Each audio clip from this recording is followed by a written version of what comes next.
What is up, everybody? Synestra here, and today we are taking a look at Mythic Nythendra, the first boss in the Emerald Nightmare. Now, she's a pretty easy mythic kill, and what I want to cover in here is basically the basics of the fight that you need to know as a DPS player, and more specifically as a Shadow Priest, anything that you really need to know. So let's go over the basics of the mechanic. If you've done normal or heroic, which you will have done to get to mythic, you know this fight. You have the ability Rot, which causes you to make an AoE pulse that gives you stacks of infested that you need to drop at the edges of the room. For us, for example, on Mythic, we chose that DPS players drop their stacks around the edge of the room, tanks at the back on the green marker, and the front of the boss be reserved as a sort of safe zone. That way, if you split the raid in half, one on each side of the dragon, you're gonna have a bit of a better time. That's Rot. That's one mechanic dealt with. The second mechanic you have is Nythendra's Breath, Infested Breath. As you can see here, she turns to a random member of the raid and spews a huge load of green crap all over the floor. Make sure you're not stood in it, and that's pretty much it.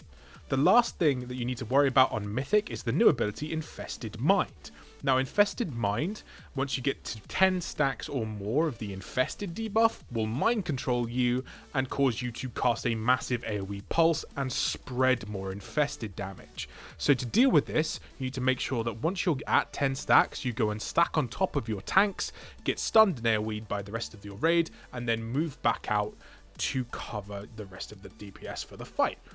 If you are a DPS and you're DPSing the mind-controlled players, try not to use big dots if you can, use fast AoE burst, and then as a Shadow Priest, cast Mass Dispel on those people once they are free from mind control, just to get them out into the raid quicker so they don't have to deal with lots of slows from trinkets and things like that. The second phase of this happens when the boss casts Heart of the Swarm. What happens here is that basically she falls asleep, sucks all of the green pools back into herself, and enlarges bugs all around the room. At this stage, flick your camera to vertical so you're looking straight down at your feet, and literally watch your feet. DPS does not really matter in this phase. The only thing that matters is not dying, because this fight is really healer intensive because of the fact that Infested deals a lot of damage to the entire raid as people get higher and higher stacks. So you want to reduce the amount of healing your healers have to do on you as much as physically possible. Other than that though, guys, this fight's really easy. As a Shadow Priest, the only thing you have to really worry about is when to pop Surrender to Madness. Now myself on this run, I actually did it quite poorly. So I decided to pop Surrender to Madness at about 35%. But because I'd been really lucky with Infested stacks, I took a gamble to not clear my Infested stacks before I pop Surrender to Madness. Don't do this. Make sure before you pop Surrender that you have cleared your Infested stack so there is no chance of you getting mind controlled for the rest of the fight. Because as soon as you get mind controlled, you're going to drop all your insanity and you're just going to die, which you'll see me do here.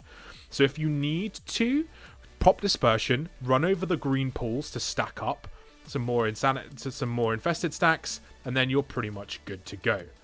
My other piece of advice here is manage mind control. It's really important that you don't have the entire raid group getting mind controlled at the same time.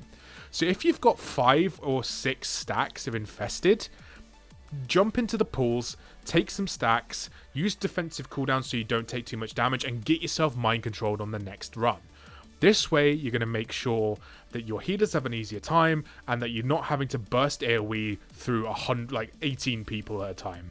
It's definitely the way forwards. But if you can follow through that, guys, you're going to get through your first mythic kill in the Emerald Nightmare and move on to some more engaging encounters.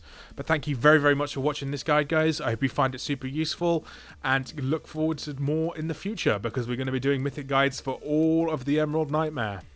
So thanks very much, guys. I've been Synestra. You've been amazing. And I'll catch you in the next one.